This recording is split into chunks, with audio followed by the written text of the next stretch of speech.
En una pequeña casa al final de una calle olvidada por el tiempo, vivía Armando, un anciano de 81 años cuyas manos, aunque surcadas por las arrugas de una vida entera, aún poseían la precisión de un maestro relojero. Aquel oficio, su única pasión durante más de 6 décadas, era todo su mundo, un universo de engranajes y tic-tacs que medían el paso lento de sus días. Para el mundo, Armando era solo un hombre sencillo, un jubilado que complementaba su exigua pensión reparando viejas glorias mecánicas. Pero para su único hijo, Ricardo, era algo mucho peor, una carga, un obstáculo en el camino hacia la vida de opulencia que creía merecer. La puerta del pequeño taller se abrió con una violencia que hizo temblar los delicados mecanismos expuestos en la mesa de trabajo. Ricardo, un hombre que frisaba los 40, entró con la urgencia de una tormenta. Vestía un traje caro que no lograba ocultar la desesperación en su mirada, y a su lado, su esposa Laura observaba la humilde estancia con una mueca de impaciencia y desdén. Ambos vivían una farsa de éxito, sustentada en un BMW financiado a plazos imposibles, un apartamento de alquiler en un barrio exclusivo y una montaña de deudas que crecía cada día, amenazando con sepultarlos bajo su peso. Aquella tarde, el agua al cuello los había empujado hasta la única persona que, en su retorcida lógica, aún podían explotar.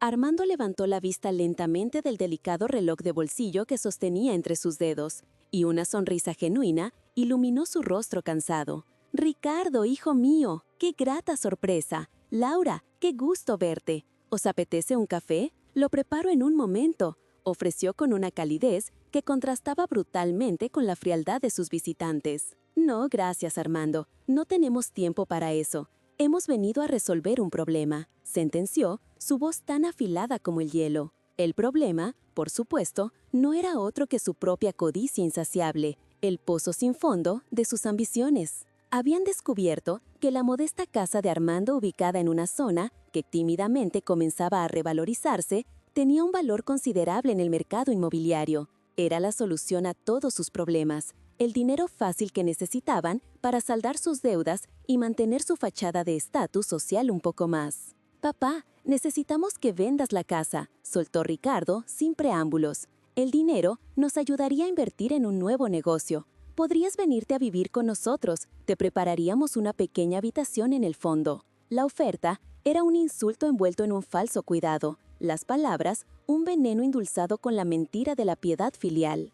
Armando sintió un frío cortante recorrerle la espalda, un dolor más profundo que el de sus viejos huesos. Su mirada vagó por las paredes que guardaban el eco de las risas de su difunta esposa, por el banco de trabajo donde le había enseñado a un pequeño Ricardo el valor de la paciencia y la belleza de los pequeños detalles. Aquella casa no eran solo ladrillos y madera, era el santuario de sus recuerdos, el último bastión de su identidad.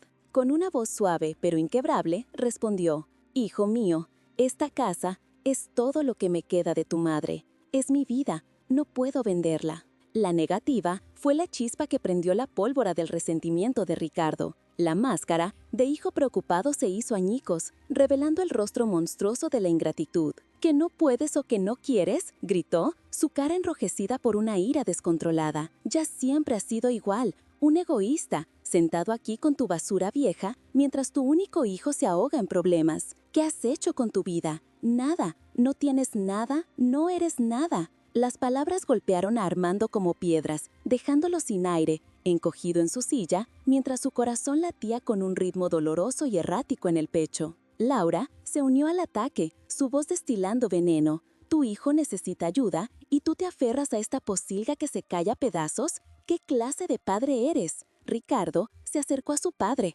con el dedo índice apuntando a su rostro. El desprecio en sus ojos era absoluto, la crueldad en su voz definitiva. «¿Sabes lo que vales para mí? Nada, no vales absolutamente nada, un viejo inútil que solo ocupa espacio y estorba». Tras escupir su sentencia, se dio la vuelta y salió, dando un portazo tan violento que los cristales de las ventanas parecían a punto de estallar. Armando se quedó inmóvil, solo en medio del silencio repentino, con el eco de los gritos de su hijo martillando su alma. El frío de la traición se había instalado en su corazón, y las lágrimas que no se atrevía a derramar le formaban un nudo insoportable en la garganta.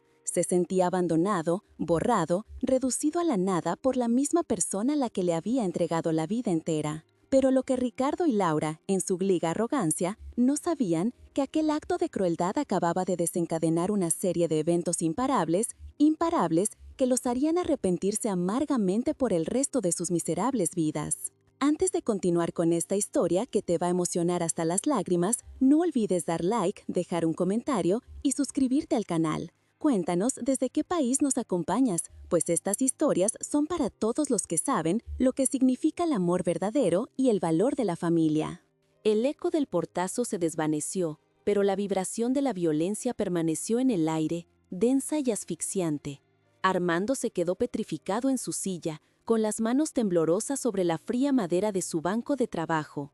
El delicado reloj de bolsillo yacía olvidado a su lado, su tic-tac casi inaudible ahogado por el latido ensordecedor de su propio corazón herido.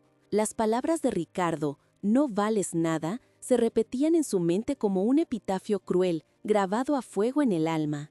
No era la ira lo que sentía, ni siquiera el resentimiento. Era un vacío helado, una desolación tan profunda que parecía absorber toda la luz y el calor de la pequeña habitación, dejándolo solo en una oscuridad infinita.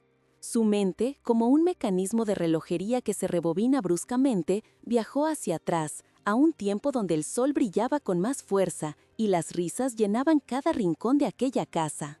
Recordó a Elena, su amada esposa, con sus ojos llenos de vida y una sonrisa que era su refugio. Ella provenía de una familia de fortuna, de un mundo de salones opulentos y promesas de una vida sin esfuerzo. Pero Elena había visto en Armando, el humilde relojero, una riqueza que no se contaba en billetes, la de un corazón noble y unas manos que creaban belleza a partir de la paciencia y la precisión. Juntos tomaron una decisión que sellaría su destino, y sin saberlo, el de su futuro hijo. Decidieron vivir con sencillez, apartados del brillo corruptor de la herencia de Elena. Aquel dinero, una suma considerable que podría haberles comprado mansiones y viajes exóticos, fue guardado bajo llave, invertido con la misma prudencia con la que Armando ensamblaba un cronógrafo suizo. No era un rechazo a la comodidad, sino una afirmación de sus valores. Querían construir una vida basada en el mérito, en el sudor de la frente, en el amor que se cuece a fuego lento. Deseaban que su hijo, cuando llegara, aprendiera que el verdadero valor de un hombre no reside en su cuenta bancaria, sino en la integridad de su carácter.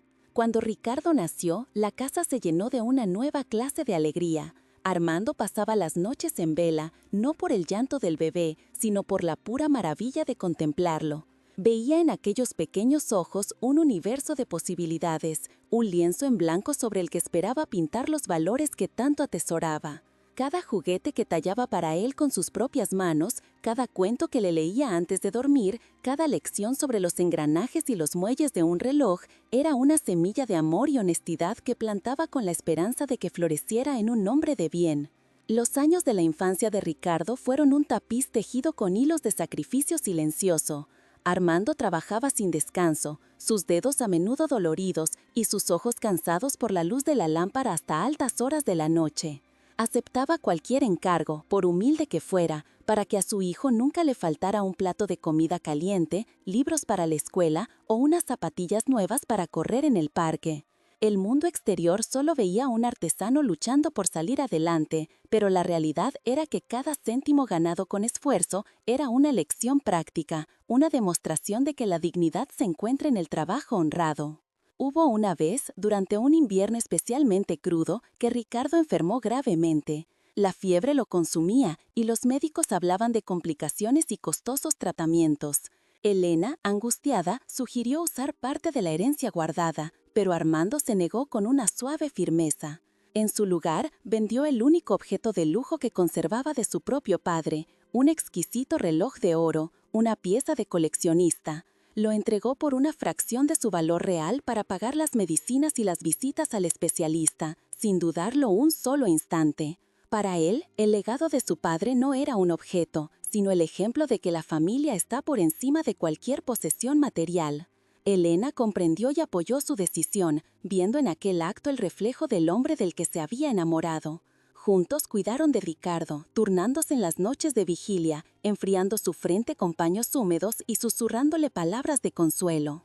Armando sentía el peso del agotamiento en cada hueso, pero la visión de su hijo recuperando lentamente el color en sus mejillas era el combustible que lo mantenía en pie.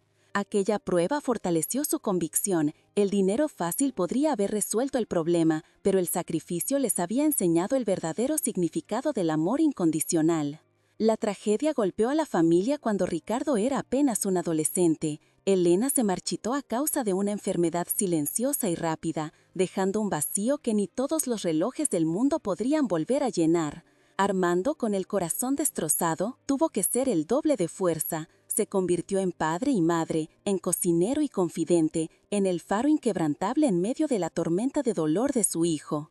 Lloraba en silencio, en la soledad de su taller, para que Ricardo solo viera en él una roca a la que aferrarse. Durante aquellos años, el trabajo fue su única terapia. Se sumergía en la complejidad de los mecanismos para no ahogarse en la suya propia. Cada reparación era una pequeña victoria contra el caos, un intento de poner orden en un mundo que se había vuelto injusto y desordenado. Todo lo que hacía, cada sacrificio, cada hora de sueño perdida, era para asegurar que el futuro de Ricardo no se viera empañado por la desgracia.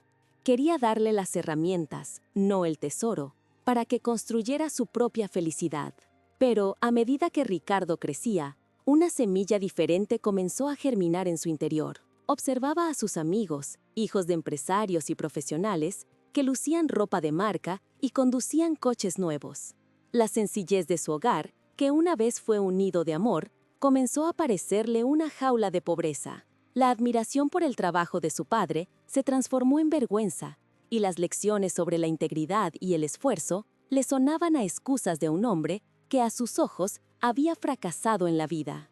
Armando notaba el cambio, la distancia que crecía entre ellos como una grieta en un cristal. Intentaba hablarle, explicarle que la ostentación era una trampa, una felicidad hueca que se desvanecía con la misma rapidez con la que se adquiría. Le contaba historias de su propia juventud, de la satisfacción de crear algo con las propias manos, del orgullo de ser un hombre respetado por su habilidad y no por su cartera. Pero sus palabras rebotaban contra un muro de ambición y resentimiento. La llegada de Laura a la vida de Ricardo fue como echar gasolina al fuego. Ella era el epítome de todo lo que Ricardo anhelaba. Una mujer obsesionada con la imagen, el estatus y el brillo de una vida de lujo. Para Laura, Armando no era más que un viejo anclado en el pasado, una mancha en el pedigrí de éxito que intentaban construir. Sus visitas a la casa familiar eran breves e incómodas. Sus miradas de desdén recorrían los muebles gastados y las herramientas ordenadas con un desprecio apenas disimulado.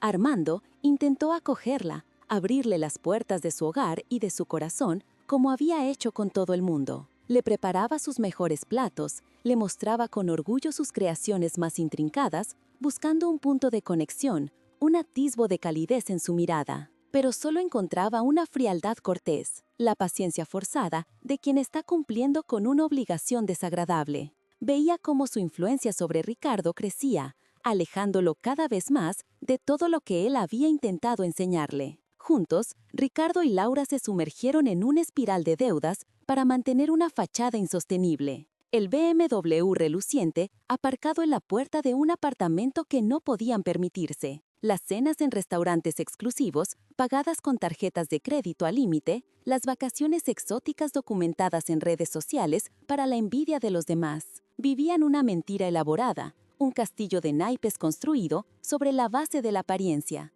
Y la brisa más leve amenazaba con derrumbarlo todo. Desde su humilde taller, Armando observaba la farsa con una profunda tristeza. No le dolía que no le pidieran ayuda, pues sabía que su aparente pobreza era el motivo de su desdén. Lo que le rompía el alma era ver a su hijo persiguiendo fantasmas, cambiando la riqueza duradera del carácter por el especismo efímero del estatus. Se había sacrificado para darle a Ricardo una brújula moral, y éste la había arrojado por la borda para perseguir el canto de sirena de la codicia. Aquella vida de apariencias era una bomba de relojería, y la explosión era inminente. La presión de los acreedores, las llamadas incesantes, las noches en vela no por cuidar a un ser querido, sino por la ansiedad de un embargo. La desesperación los había llevado a ver la casa de Armando no como el hogar de su infancia, sino como un activo inmobiliario, una solución rápida y fácil a los problemas que ellos mismos habían creado. Su codicia había borrado cualquier rastro de gratitud o amor filial.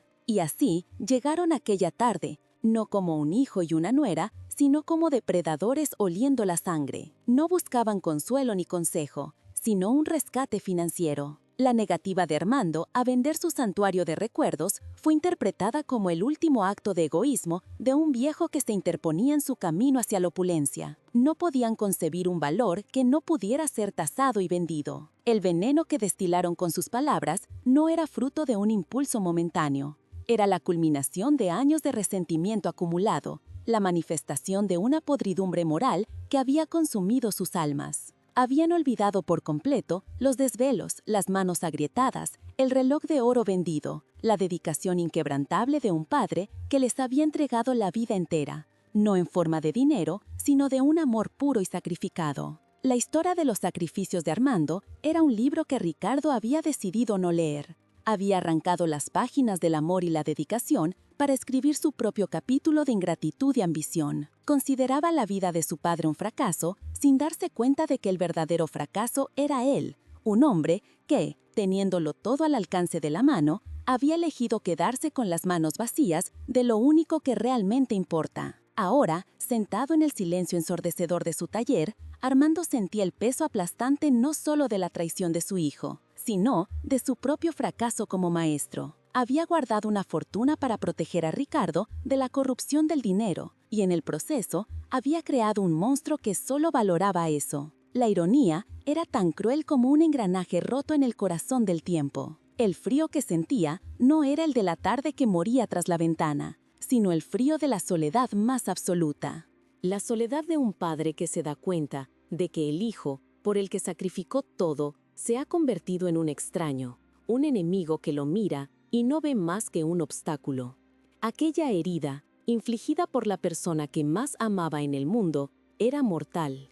Y aunque Armando no lo sabía en ese momento, su corazón había comenzado su última y lenta cuenta atrás. El aire en el pequeño taller se espesó, cargado con la electricidad estática que precede a un rayo. La negativa de Armando, pronunciada con la suave dignidad de un roble centenario, fue para Ricardo no una súplica, sino una declaración de guerra. La furia, que hasta entonces había sido un torrente subterráneo, brotó a la superficie con una violencia volcánica, deformando sus facciones en una máscara de puro desprecio. Se abalanzó sobre la mesa de trabajo, no para atacar a su padre, sino para profanar su santuario. Con un manotazo brutal, barrió una hilera de delicados relojes de bolsillo, piezas que Armando había pasado semanas restaurando con un amor casi paternal. El sonido de los cristales rotos y los engranajes esparciéndose por el suelo de madera fue como el crujido de los propios huesos de Armando, un estruendo que silenció el tic-tac rítmico de la habitación y lo reemplazó con el eco agudo de la destrucción. Laura observaba la escena desde el umbral con una sonrisa cruel y satisfecha dibujada en sus labios. No intervino. Al contrario, su silencio era un combustible. Su mirada, una aprobación tácita que envalentonaba a su marido. Ella era la arquitecta de aquella crueldad, la que había susurrado durante años en el oído de Ricardo que su padre era un ancla, un peso muerto que les impedía navegar hacia las aguas cristalinas de la opulencia. Cada pieza rota en el suelo era una victoria para ella, un paso más cerca de quebrar la voluntad del anciano. Veía los fragmentos de metal y cristal no como la ruina del trabajo de una vida, sino como los escombros de un obstáculo que finalmente estaba siendo demolido. Su frialdad era la de un cirujano amputando un miembro sin anestesia, convencida de que era un mal necesario para la supervivencia de su propio estilo de vida. Armando se quedó paralizado, con los ojos fijos en el desastre. Aquellos no eran solo objetos, eran historias. Eran las horas silenciosas de su viudez, eran los susurros de su pasión convertidos en materia. Cada muelle y cada rueda representaban un pedazo de su alma, y ahora yacían profanados a sus pies. Levantó la vista hacia su hijo, y por primera vez en 81 años, no reconoció al niño al que le había enseñado a montar en bicicleta, ni al joven al que había consolado tras su primer desengaño amoroso. En su lugar, vio a un extraño, un depredador con los ojos inyectados en sangre por la fiebre de la codicia. El dolor en su pecho se intensificó, transformándose en una presión asfixiante, como si una mano invisible le estuviera estrujando el corazón hasta detenerlo. Ricardo, jadeando por el esfuerzo de su propia rabia, se irguió y señaló con el dedo el desastre que había creado. Su voz, ahora más baja, pero cargada de un veneno aún más letal, pronunció la sentencia final. Le dijo que todo aquello, su vida entera, no era más que basura, un montón de chatarra inútil, como el hombre que la había acumulado. Le espetó que mientras él perdía el tiempo con sus antigüedades, el mundo real, el mundo del éxito y el dinero le pasaba por encima. Cada palabra era un latigazo, diseñada para despojar a Armando de su última pizca de dignidad, para hacerle sentir tan pequeño e insignificante como los diminutos engranajes esparcidos por el suelo.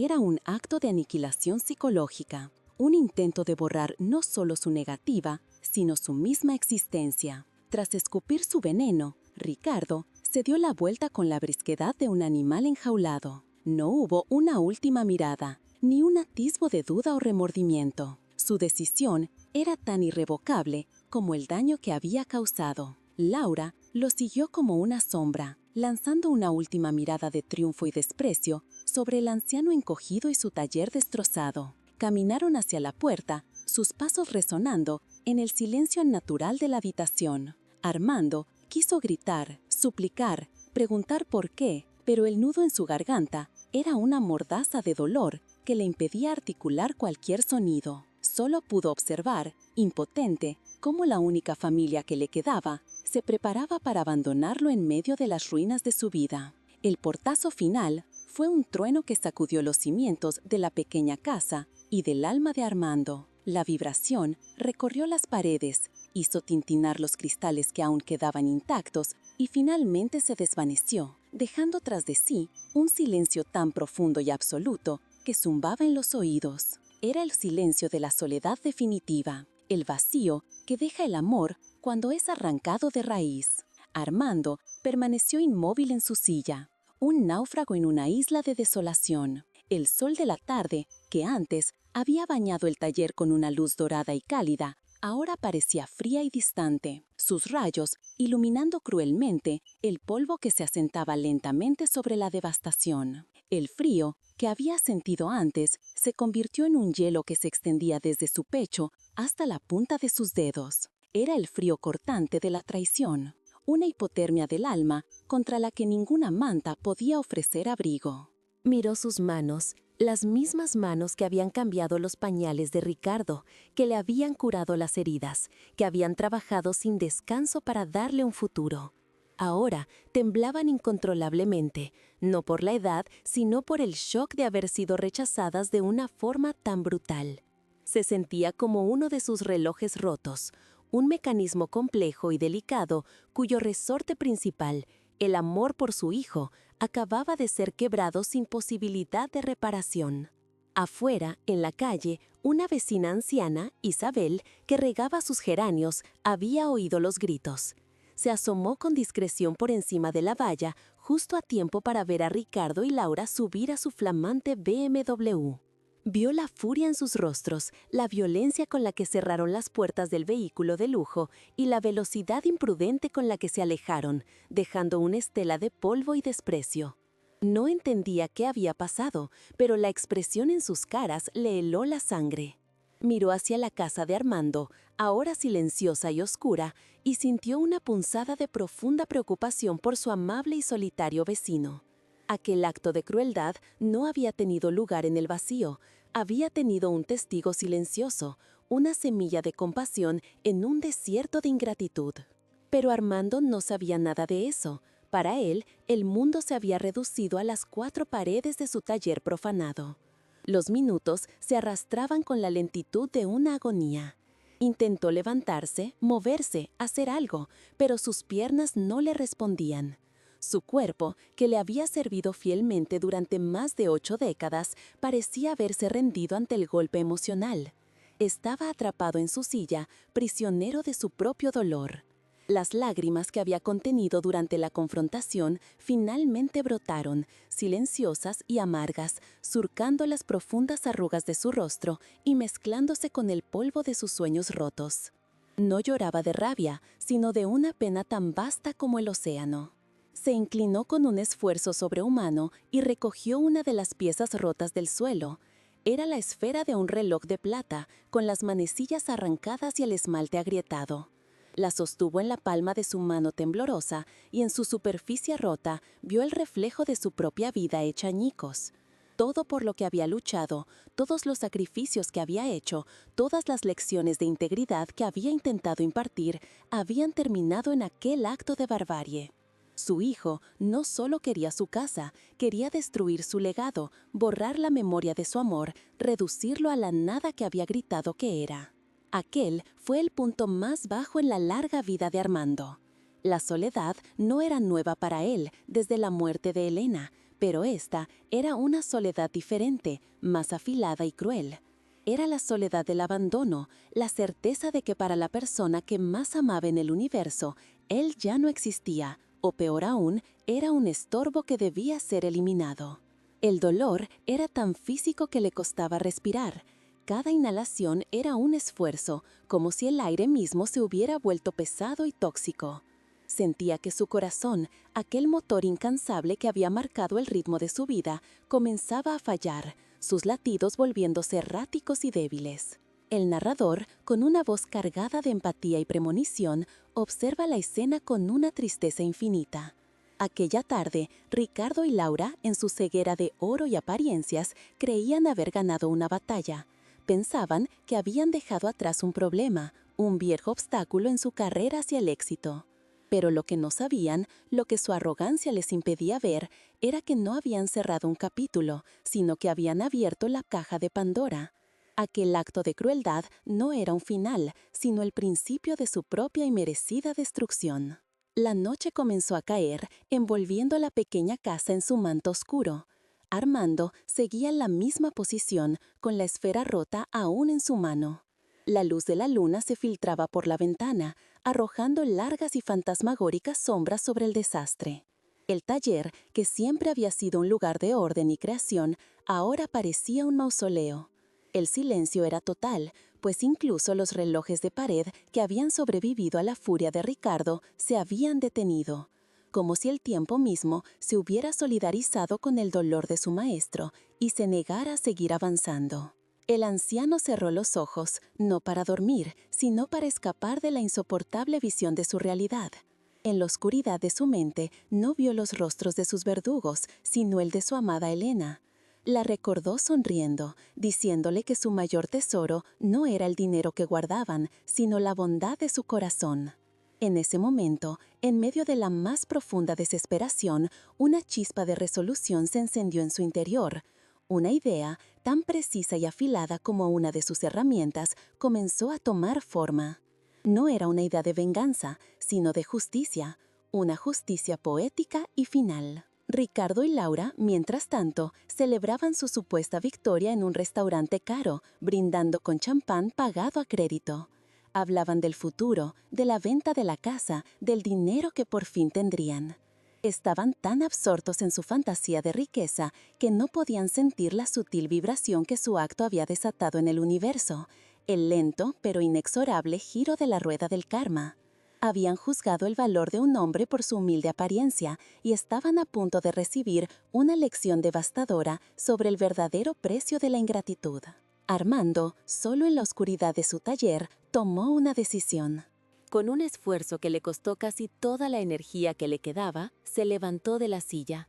Se movió lentamente, con la fragilidad de un autómata de porcelana, hasta un viejo teléfono de disco que colgaba en la pared.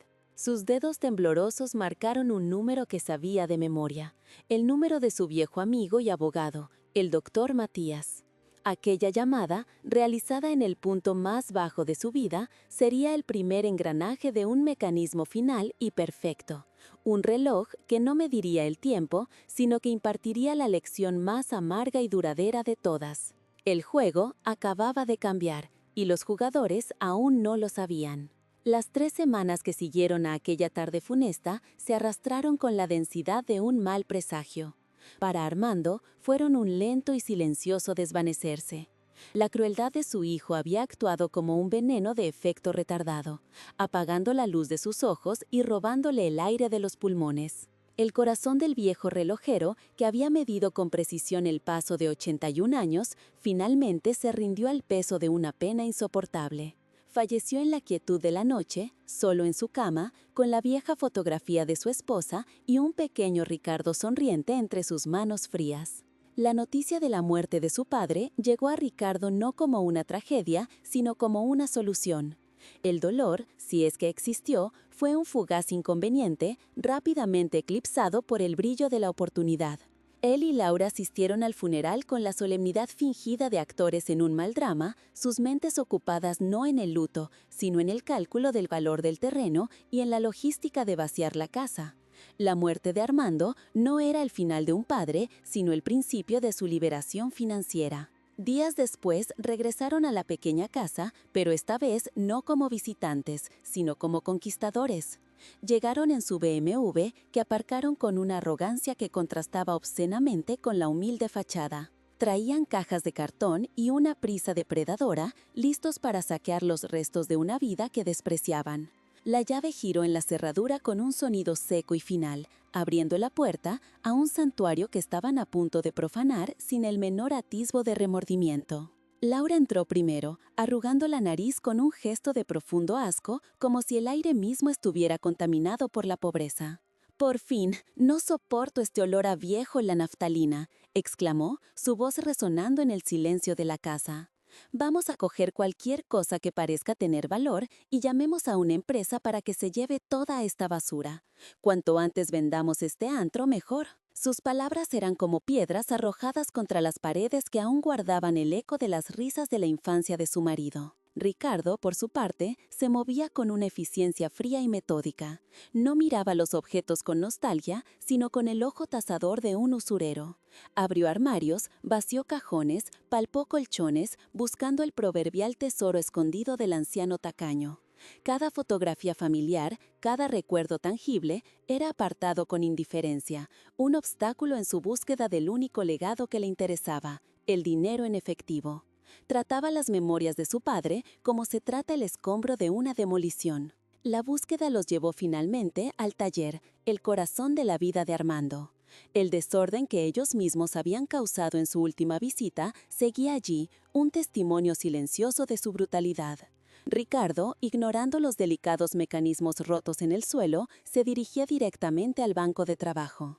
Fue entonces cuando sus ojos se posaron en el reloj de bolsillo que su padre sostenía aquel día, la pieza que había sobrevivido al manotazo de su ira. Movido por un impulso inexplicable, lo tomó. El metal frío se sentía pesado en su mano. Al abrirlo, no encontró el intrincado baile de engranajes que esperaba. En su lugar, anidado en un hueco forrado de terciopelo, había un pequeño sobre doblado con su nombre, caligrafiado con la letra elegante y precisa de su padre. Junto al sobre, una diminuta y ornamentada llave dorada de un estilo que no había visto jamás. Laura se acercó, su curiosidad venciendo su impaciencia. «¿Qué es eso? ¿Encontraste dinero? Te dije que los viejos siempre esconden algo». Ricardo no respondió. Desdobló el papel con una extraña mezcla de irritación y expectación. Sus ojos recorrieron las pocas líneas escritas en la carta, y su expresión de avidez se transformó lentamente en una de pura y simple confusión. «No es dinero», dijo finalmente, su voz un murmullo desconcertado. «Es una carta de papá. Dice que esta llave abre una caja de seguridad en el Banco Central. Y dice que debo contactar a su abogado, un tal doctor Matías en la Gran Vía. Afirma que él tiene su testamento oficial». La palabra testamento flotó en el aire del taller, absurda e incongruente con la imagen que tenían del anciano. Laura soltó una carcajada seca y despectiva. «Un testamento, por favor. ¿Qué podría dejar este hombre que necesitara de un abogado? ¿Su colección de tornillos oxidados? Seguramente es otra de sus excentricidades, pero la caja de seguridad, eso sí suena interesante. Vamos ahora mismo. La posibilidad de encontrar joyas o fajos de billetes reavivó la llama de su codicia. Al día siguiente, se presentaron en la dirección indicada en la carta. No era un despacho modesto en un edificio antiguo, como habían imaginado. Se encontraron frente a un imponente edificio de mármol y cristal, sede de uno de los bufetes más prestigiosos del país. La opulencia del vestíbulo, con su suelo de mármol pulido que reflejaban las luces de araña de cristal y sus paredes revestidas de madera de caoba, los dejó momentáneamente sin aliento. Se sintieron pequeños y fuera de lugar, la barata imitación de su traje caro y el vestido de marca de Laura expuestos bajo la luz implacable del verdadero lujo. Una recepcionista de aspecto impecable los anunció y fueron conducidos a través de pasillos silenciosos y alfombrados hasta una sala de reuniones con vistas panorámicas a toda la ciudad. Allí los esperaba el doctor Matías, un hombre de edad avanzada, con el pelo plateado y una mirada penetrante tras unas gafas de montura de carey. Su traje, de un corte perfecto, susurraba una elegancia discreta pero abrumadora. Lo saludó con una frialdad cortés que le heló la sangre. «Señor Ricardo, señora Laura, siéntense por favor», indicó con un gesto de la mano hacia dos sillas de cuero frente a su enorme escritorio. «Fui el abogado personal y amigo de su padre durante más de 45 años. Me dejó instrucciones muy específicas para este encuentro. Antes de proceder a la lectura del testamento, debemos abrir la caja de seguridad». Con una eficiencia silenciosa, sacó una caja metálica de una caja fuerte empotrada en la pared y la colocó sobre la mesa. Ricardo, con manos temblorosas, introdujo la pequeña llave dorada en la cerradura. El mecanismo giró con un clic suave y satisfactorio. Levantó la tapa, esperando encontrar joyas o lingotes de oro. En su lugar, la caja estaba llena de documentos, escrituras de propiedades, certificados de acciones, estados de cuentas de bancos suizos y fondos de inversión internacionales. Eran solo papeles, pero la cantidad era tal que llenaba la caja hasta el borde. El doctor Matías tomó los documentos y los organizó sobre la mesa con una familiaridad que indicaba que sabía perfectamente lo que contenían. Se aclaró la garganta, se ajustó las gafas y comenzó a leer el testamento con una voz monótona y profesional, un contraste brutal con la tormenta que estaba a punto de desatar en la habitación. Yo, Armando García, en pleno uso de mis facultades mentales, lego mis bienes de la siguiente manera. Comenzó enumerando objetos de poco valor monetario, su colección de herramientas de relojero para un antiguo aprendiz, sus libros para la biblioteca del barrio. Ricardo y Laura intercambiaron una mirada de impaciencia y decepción. La caja de seguridad era solo un montón de papeles viejos y el testamento una pérdida de tiempo. La fortuna que habían soñado se desvanecía en una nube de polvo y sentimentalismo barato. Pero entonces, el tono del abogado cambió sutilmente. Adicionalmente, continuó, sin levantar la vista del documento, lego la cartera de acciones depositada en el banco de Zurich con un valor actual de mercado de 7 millones de euros. El silencio en la sala se hizo tan denso que se podía cortar. 7 millones. La cifra golpeó a Ricardo como una fuerza física, dejándolo sin aire. Laura se quedó boquiabierta, sus ojos desorbitados fijos en el rostro impasible del abogado. El doctor Matías no hizo ninguna pausa. Asimismo, los 3 edificios comerciales de mi propiedad en el distrito financiero de la ciudad, actualmente arrendados y con un valor de tasación combinado de 12 millones de euros. 12 millones más. La habitación comenzó a dar vueltas alrededor de Ricardo. Sentía un sudor frío recorrerle la espalda. Su padre, el hombre al que había llamado fracasado, el viejo inútil, poseía una fortuna que superaba sus sueños más salvajes. Laura ya no podía contenerse. Un sonido gutural, una mezcla de jadeo y risa histérica, escapó de sus labios. Sus manos se aferraban a los brazos de la silla, como si temía salir flotando. Sus ojos brillaban con una luz febril, la luz de la avaricia más pura y desatada. Ya se veía a sí misma en yapes en Mónaco, vestida de alta costura, siendo la envidia de todas las mujeres que siempre había despreciado. El abogado, impertérrito, continuó con su letanía de riqueza. Cada cifra era un martillazo que demolía la realidad de Ricardo y construía una nueva, fantástica, inconcebible. Podía sentir el sabor metálico del pánico de la euforia en su boca. Era rico, inimaginablemente rico. Todas sus deudas, todas sus humillaciones, todos sus fracasos iban a ser borrados por un tsunami de dinero. Finalmente, el doctor Matías llegó a la última partida. Y para concluir, el saldo total de la cuenta de inversión internacional gestionada por el Fondo de Inversión Privado en las Islas Caimán, que a fecha de hoy asciende a la cantidad de 25.432.000 euros. La cifra final cayó en la sala como una bomba atómica, aniquilando cualquier vestigio de duda o compostura. Un total de más de 44 millones de euros. Ricardo se desplomó hacia atrás en su silla, su rostro tan pálido como el mármol del vestíbulo. El mundo se había vuelto borroso, un torbellino de números y posibilidades vertiginosas. Su padre, su humilde y sencillo padre, era un magnate secreto, un multimillonario que había vivido como un mendigo. La ironía era tan aplastante, tan monstruosa, que casi lo hizo reír o gritar. Laura, por otro lado, estaba en éxtasis. Una sonrisa depredadora se había instalado en su rostro, transformando sus facciones en una máscara de codicia triunfante. Había ganado la lotería, el premio gordo de la vida, y todo gracias a un viejo que, después de todo, había servido para algo. Su mente era un torbellino de planes, cada uno más ostentoso y extravagante que el anterior. El narrador observa la escena con una piedad sombría. En su ceguera dorada, Ricardo y Laura creían haber llegado al final del cuento de hadas, al tesoro al final del arco iris. Sentían el poder absoluto que solo una fortuna de esa magnitud puede conferir. Estaban en la cima del mundo, listos para reclamar el premio que creían merecer, por el simple hecho de existir.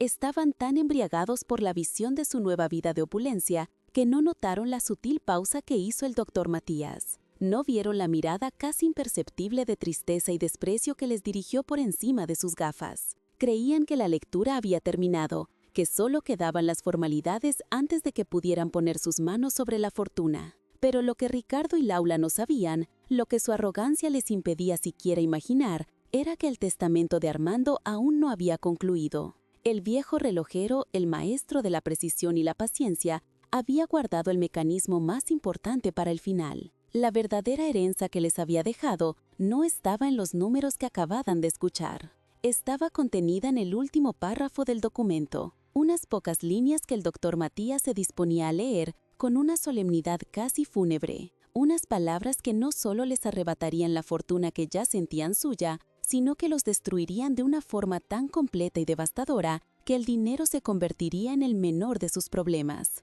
La justicia, como un reloj perfectamente calibrado, estaba a punto de dar su campanada final. El aire en la suntuosa sala de reuniones se había vuelto ligero, efervescente, como el champán más caro que Ricardo y Laura ya saboreaban en su imaginación. Flotaban en una nube de cifras astronómicas, cada millón de euros una pluma que los elevaba más y más alto, por encima de sus deudas, de sus frustraciones, de la mediocridad de sus vidas pasadas. Ricardo se veía a sí mismo al volante de un Ferrari, no de un simple BMW, con el viento de la Costa Azul en el rostro. Laura, a su lado, ya se probaba mentalmente vestidos de alta costura, imaginando la envidia corrosiva en los ojos de sus amigas al verla descender de un jet privado. El poder absoluto, la invencibilidad que conferían más de 44 millones de euros, era un narcótico que ya corría por sus venas, una droga que los hacía sentir como dioses. Estaban tan absortos en el deslumbrante amanecer de su nueva era, tan cegados por el brillo del oro, que no notaron la sutil pausa que hizo el doctor Matías. No percibieron el cambio en la atmósfera, la forma en que el silencio expectante se cargó de una electricidad ominosa. El abogado, con el rostro tan impasible como el de un juez a punto de dictar sentencia, se ajustó las gafas con una lentitud deliberada. Aquel gesto no era de cansancio, sino el preludio de un acto final, el último y más intricado mecanismo que su amigo Armando había diseñado. Creían que la función había terminado, pero el telón apenas se levantaba para el acto más devastador de todos. «Hay un último anexo», dijo el doctor Matías, y su voz, que hasta entonces había sido un mero vehículo para las cifras, adquirió un peso y una gravedad que atravesó la niebla de euforia de la pareja. Levantó la última hoja del testamento y en el silencio repentino sus palabras cayeron como bloques de granito. Eran las palabras de Armando, resonando desde la tumba con una claridad aterradora. Para mi hijo, Ricardo, a quien siempre deseé enseñarle el valor del carácter por encima del valor del dinero. Viví de forma sencilla, con la única esperanza de que él pudiera injertar la verdadera riqueza en las cosas que no se pueden comprar, la familia, el honor y el trabajo honesto. Ricardo sintió una primera punzada de inquietud, un escalofrío que le erizó la piel a pesar del calor de la lujosa sala. Las palabras de su padre, leídas por aquel hombre imponente, sonaban a reproche, a un sermón póstumo que le pareció de muy mal gusto en un momento de celebración. Miró a Laura, esperando encontrar complicidad en su irritación, pero ella solo tenía la vista fija en el abogado, con una impaciencia apenas contenida, ansiosa porque terminara con las formalidades para poder empezar a vivir la vida que merecían. No entendían que aquellas no eran formalidades, sino el mismísimo filo de la guillotina. El abogado continuó, su voz implacable, cada sílaba cincelada en el aire. Lamentablemente, la codicia lo cegó hasta el punto de olvidar todos los sacrificios que hice por él. Sus últimas palabras para mí, gritadas en la casa que fue su hogar, la casa donde su madre y yo le dimos todo nuestro amor, fueron que yo no valía nada. Aquella frase, la misma que Ricardo había escupido con tanto desprecio, resonó en la sala de reuniones con la fuerza de una explosión. A Ricardo se le heló la sangre en las venas, y el recuerdo de aquella tarde, de la cara herida de su padre, de los relojes rotos en el suelo, lo golpeó con la violencia de un puño en el estómago. Laura se removió incómoda en su asiento. Aquello ya no le gustaba. El testamento estaba tomando un cariz personal y desagradable. La fortuna era suya. ¿Qué importaban ahora los sentimentalismos de un viejo resentido? Pero antes de que pudiera articular una protesta, el doctor Matías prosiguió, llegando al corazón mismo de la venganza de Armando. Esas palabras, no vales nada, no solo rompieron mi corazón, sino que sellaron su destino y definieron mi legado final. Un padre debe darle a su hijo lo que éste demuestra merecer. La pausa que siguió fue breve, pero en ella se contuvo una eternidad de suspense y pavor. Por lo tanto, continuó el abogado, con una voz que no admitía réplica, determino que la totalidad de mi fortuna, hasta el último céntimo de los más de 44 millones de euros, sea donada íntegramente y de forma irrevocable a la institución benéfica Amparo a los Padres Olvidados, una organización sin ánimo de lucro que se dedica a cuidar de ancianos que, como yo, han sido abandonados y despreciados por sus propias familias. La bomba atómica había estallado. El silencio que siguió no fue silencio, sino la ausencia total de sonido, el vacío que deja una onda expansiva que ha aniquilado todo a su paso. Laura soltó un grito ahogado, un sonido agudo y bestial que rasgó la atmósfera opresiva de la sala. Su rostro, antes iluminado por la avaricia, se había convertido en una máscara de incredulidad y horror. Sus ojos, desorbitados, pasaron del abogado a Ricardo, buscando una explicación, una negación, algo que desmintiera aquella pesadilla. El Ferrari, el jet privado, los vestidos de alta costura, todo se había convertido en un montón de cenizas humeando en un instante. La caída desde la cima de sus sueños fue tan vertiginosa que le robó el aire de los pulmones. Ricardo, por su parte, se levantó de un salto, derribando su silla de cuero con un estruendo. Su rostro estaba pálido como el de un cadáver, sus ojos inyectados en sangre. «No, no, eso es imposible», gritó, su voz rota por el pánico y la furia. «Es un error, tiene que ser un error. Soy su único hijo. Todo eso es mío por derecho. No puede haberme hecho esto». Su súplica no era de arrepentimiento, sino de pura codicia herida. No lloraba por su padre, lloraba por el dinero que se le escurría entre los dedos como arena. Se abalanzó hacia el escritorio con la intención de arrancar el documento de las manos del abogado. El doctor Matías ni se inmutó. Con una calma glacial, levantó una mano para detenerlo, su mirada tan afilada como el acero. Su padre previó esta reacción, señor Ricardo. El testamento ha sido validado por 3 jueces y es legalmente inexpugnable. No hay nada que usted pueda hacer. Luego, con una crueldad deliberada, bajó la vista hacia la hoja y se dispuso a leer la cláusula final, el golpe de gracia de Armando. «Ah, sí, hay algo más para usted». Ricardo se detuvo, jadeante, una chispa de esperanza irracional en su mirada. Quizás era un truco, una prueba. Quizás su padre le había dejado una parte, aunque fuera pequeña. Cualquier cosa sería mejor que la nada absoluta. Laura también se aferró a ese clavo ardiendo, conteniendo la respiración, rezando por un milagro que salvara su futuro. De la ruina, con una voz que joteaba una justicia fría y poética, el abogado leyó la última voluntad de Armando. Para mi hijo Ricardo, le dejo un único bien material, mi vieja bancada de trabajo y el juego completo de mis herramientas de relojero, que se encuentran en la casa que pronto será propiedad de la beneficencia. Y para que no pueda decir que no le dejé nada con lo que empezar de nuevo, le lego también la cantidad de 5.000 euros, el valor exacto que necesita según mis cálculos para saldar sus deudas más urgentes y evitar la cárcel por fraude. El impacto de aquellas palabras fue más profundo que cualquier pérdida monetaria. No era solo la humillación de recibir una esmola, una limosna calculada con una precisión insultante. Era el mensaje que contenía. Su padre no solo lo había desheredado, le estaba dando una lección final y terrible. Le estaba diciendo, querías dinero fácil, pero lo único que te mereces es la oportunidad de aprender a trabajar, de construir algo de valor con tus propias manos, de empezar desde la absoluta nada que tú mismo proclamaste que yo era.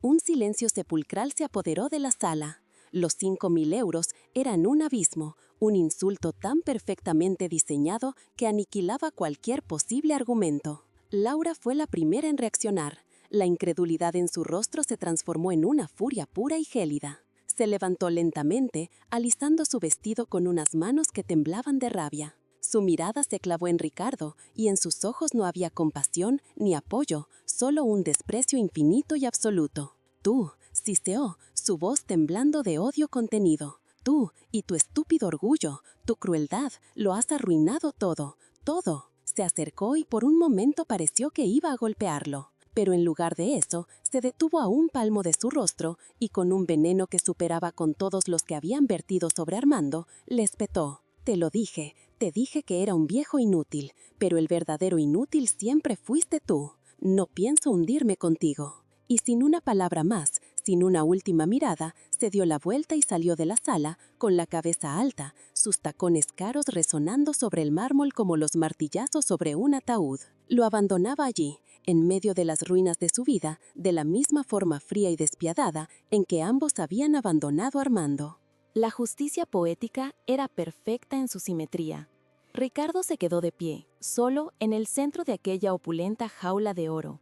El hombre que minutos antes se sentía el rey del mundo, ahora no era más que un mendigo con un traje caro. Se desplomó en el suelo, no en la silla, sino en la alfombra tersa, y el sonido de su sollozo, un lamento desgarrado y patético, fue lo único que rompió el silencio. No lloraba por su padre, ni siquiera por el dinero.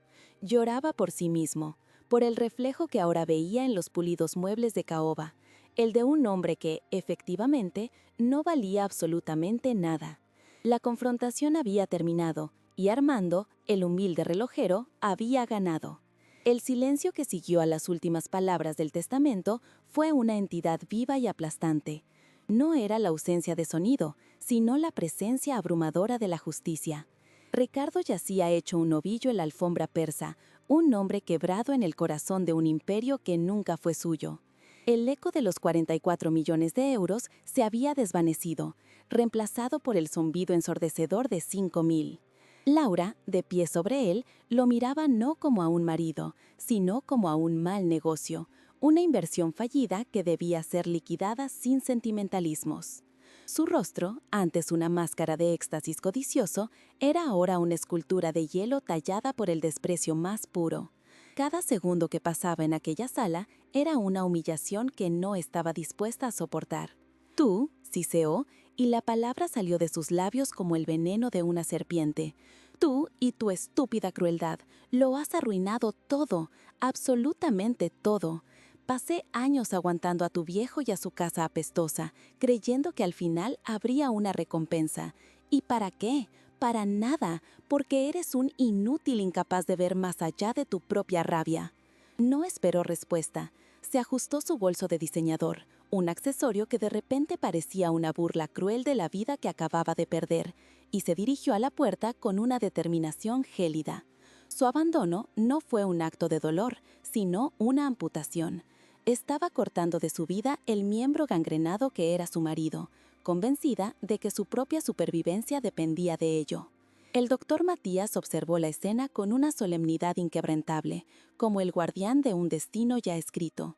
Cuando la puerta se cerró tras Laura, dejando a Ricardo solo con el sonido de sus propios sollozos patéticos, el abogado se levantó. Se acercó al hombre derrumbado, no con compasión, sino con el deber final de un amigo leal a su cliente. Colocó sobre una mesa cercana un cheque y un pequeño maletín de cuero gastado. «Aquí tiene los 5.000 euros y las herramientas de su padre», dijo con una voz desprovista de emoción. Su padre no quería destruirlo, señor Ricardo. Quería darle la única herencia que consideraba de valor, una segunda oportunidad para aprender a construir, en lugar de destruir. Y con esas palabras se retiró, dejando a Ricardo ahogándose en el océano de lujo que nunca podría tocar. La caída fue tan rápida como brutal. El castillo de naipes de su vida, construido sobre cimientos de deuda y apariencia, se derrumbó con la fuerza de un huracán. A los pocos días, el reluciente BMW fue embargado en una escena humillante frente a sus vecinos. El sonido de la grúa, llevándose su símbolo de estatus, fue la banda sonora de su fracaso. Poco después llegó la orden de desalojo de su exclusivo apartamento. Tuvieron que empacar su farsa en cajas de cartón, bajo la mirada curiosa y despreciativa de aquellos a quienes habían intentado impresionar. Los acreedores, que antes los llamaban con una cortesía forzada, ahora los acosaban con la ferocidad de una jauría de lobos hambrientos. El divorcio fue la estocada final, un campo de batalla donde el amor inexistente fue reemplazado por un odio encarnizado. Laura, en un último acto de codicia desesperada, luchó con uñas y dientes por cada céntimo de los 5.000 euros. Contrató a un abogado barato y agresivo, y el proceso se convirtió en un lodazal de acusaciones y reproches. Su matrimonio, que siempre había sido una transacción comercial, concluyó con una liquidación amarga y mezquina. Al final, Ricardo se quedó con la mitad del dinero y la totalidad de la vergüenza, mientras Laura desapareció de su vida para buscar a su próxima víctima, a su siguiente patrocinador. Solo, sin esposa, sin coche, sin casa y sin amigos, Ricardo se convirtió en un fantasma que vagaba por la ciudad que antes creía suya. Los rostros que antes le sonreían ahora se volvían para evitar su mirada. Las llamadas que antes hacía para cerrar tratos o planificar cenas ahora iban directas al buzón de voz. Se vio obligado a vender su ropa cara en tiendas de segunda mano por una fracción de su valor, cambiando los trajes de lana italiana por la áspera tela de la humildad. Durmió en pensiones baratas hasta que el dinero se acabó y luego, en la fría indiferencia de los bancos de un parque, conoció la verdadera pobreza, la que no se mide en la cuenta corriente, sino en la absoluta soledad del alma. Una noche, impulsada por una fuerza que no comprendía, sus pies lo llevaron al barrio de su infancia. Se detuvo frente a la casa de su padre. La fachada había sido renovada, pintada de un blanco luminoso, y donde antes colgada el viejo cartel de relojero, ahora había una placa de latón pulido que brillaba bajo la luz de un farol. Leyó las palabras grabadas y cada una fue un clavo en su corazón. Fundación Armando García. Amparo a los padres olvidados. Su casa, el santuario que había querido vender, se había convertido en un monumento a todo lo que él había despreciado y un refugio para aquellos que sufrían la misma herida que él había infligido. Pasaron 5 años. El tiempo, ese mecanismo implacable que su padre conocía tan bien, había seguido su curso, moliendo el orgullo de Ricardo hasta convertirlo en polvo y reconstruyendo sobre sus ruinas algo nuevo. La Fundación Armando García era ahora un referente de esperanza, un hogar cálido y digno donde decenas de ancianos habían encontrado la paz y el respeto que sus propias familias les habían negado. Las paredes que una vez escucharon los gritos de la ingratitud ahora resonaban con risas, con el sonido de partidas de cartas y con las historias de vidas enteras compartidas con gratitud. El amor de Armando, concentrado y rechazado por su único hijo, se había expandido para abrazar a cientos. En un pequeño y humilde local en un barrio obrero, lejos del brillo del centro de la ciudad, un hombre de manos ahora callosas y pelo prematuramente cano se inclinaba sobre un banco de trabajo. La luz de una lámpara iluminaba su rostro concentrado mientras, con una pinza delicada, colocaba un diminuto engranaje en el corazón de un viejo reloj. Era Ricardo. No había vuelto a ser rico, ni siquiera había alcanzado la comodidad. Vivía en una pequeña habitación alquilada sobre el taller, pero por primera vez en su vida no se sentía pobre. Había descubierto en la paciencia y la precisión de aquel oficio un propósito que el dinero nunca podría haberle comprado. Cada domingo, su día libre, Ricardo hacía algo que nadie sabía. Tomaba un autobús hasta el otro lado de la ciudad y entraba en la Fundación Armando García. No como el hijo del fundador, sino como un voluntario anónimo. Se sentaba durante horas con los residentes, escuchando sus historias de alegrías pasadas y de abandonos presentes. No hablaba mucho de sí mismo, simplemente escuchaba, ofreciendo la compañía silenciosa que su padre anheló en sus últimos días. A veces traía consigo sus herramientas y, con una ternura que le nacía de lo más profundo del alma, reparaba los viejos relojes de los ancianos, devolviéndoles el tic-tac de sus recuerdos más preciados. Un día, mientras le devolvía a un anciano un reloj de pulsera que no funcionaba desde hacía años, el hombre lo miró con los ojos anegados en lágrimas. «Gracias, muchacho», le dijo con voz temblorosa. «Este reloj fue el último regalo de mi hijo antes de que dejara de venir a verme. Escucharlo latir de nuevo es como si una parte de él hubiera vuelto a mí». Aquellas palabras atravesaron a Ricardo como una flecha de fuego y redención. En el rostro agradecido de aquel extraño, vio por fin el rostro de su padre y comprendió que el perdón no era algo que se recibía, sino algo que se construía, pieza a pieza, acto a acto. De vez en cuando pensaba en Laura. Había oído a través de terceros que se había casado con un empresario mayor y adinerado, recuperando su estatus y su vida de lujos. La veía en las fotos de las revistas de sociedad, con la misma sonrisa brillante y vacía, siempre aferrada al brazo de un hombre que representaba su seguridad financiera. Pero en sus ojos Ricardo ya no veía triunfo, sino una prisión dorada. Ella había conseguido lo que quería, pero había perdido la oportunidad de encontrar lo que necesitaba. Había aprendido la lección equivocada, confundiendo el precio con el valor hasta el final. Una tarde, mientras cerraba su pequeño taller, Ricardo se detuvo frente a un espejo que colgaba en la pared. Por primera vez en muchos años, no apartó la mirada de su propio reflejo. Ya no veía al joven arrogante que perseguía fantasmas de éxito, ni al hombre quebrado que lloraba en una alfombra persa. Veía a un hombre cansado, marcado por el arrepentimiento, pero cuyas manos eran capaces de crear orden en el caos y de devolverle el tiempo a los demás. Se dio cuenta de que la devastadora elección de su padre no había sido un castigo, sino un regalo. El testamento no le había quitado una fortuna, le había quitado el veneno que lo estaba matando. Armando, el maestro relojero, había realizado su reparación más compleja y magistral. Había desmontado por completo el mecanismo defectuoso que era su hijo, no para desecharlo, sino para darle las herramientas necesarias para que, con el tiempo y con mucho esfuerzo, pudiera volver a ensamblarse a sí mismo y quizás algún día, finalmente, funcionar bien. Ricardo apagó la luz del taller y subió a su modesta habitación. El silencio ya no era ensordecedor, sino pacífico. Afuera, la ciudad bullía con sus ambiciones y sus prisas, pero allí dentro, en el corazón de su pequeña vida reconstruida, solo se oía el suave y constante tic-tac de los relojes reparados. Era el sonido del tiempo que se le había concedido para enmendar sus errores, el sonido de un valor que por fin estaba aprendiendo a medir. Y en ese sonido creyó escuchar el susurro de la aprobación de su padre, la única herencia que ahora deseaba con toda su alma. La historia de Ricardo y Armando, como un viejo reloj de bolsillo abierto, nos revela un mecanismo complejo y delicado, el del corazón humano. Nos enseña una lección tan poderosa y atemporal, una verdad que a veces olvidamos en el ruido y la prisa de nuestras vidas. La verdadera riqueza de una persona no se mide por el saldo de sus cuentas en paraísos fiscales, ni por el brillo de un coche de lujo o la opulencia de una mansión. La auténtica fortuna reside en el amor incondicional que damos y recibimos, en la sabiduría compartida a fuego lento y en los sacrificios silenciosos que se hacen en nombre de la familia. La codicia y la ingratitud son venenos que actúan lentamente, corroyendo el alma desde dentro hasta que ya no es capaz de reconocer el valor real. Son un velo que distorsiona la percepción, transformando a un padre amoroso en una carga y un hogar lleno de recuerdos en un simple activo inmobiliario.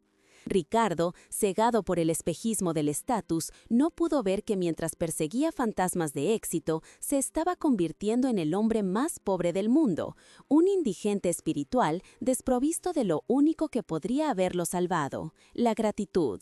Demasiado a menudo, como le ocurrió a él, solo comprendemos el verdadero valor de las personas que nos aman cuando el silencio de su ausencia se vuelve ensordecedor. Es en ese vacío, en ese eco de lo que pudo ser y no fue, cuando el arrepentimiento llega. Pero para entonces puede ser demasiado tarde. El respeto, el cariño y la paciencia hacia nuestros padres son el tesoro más valioso que jamás poseeremos, una herencia viva que nos enriquece cada día y que ninguna crisis económica puede arrebatarnos.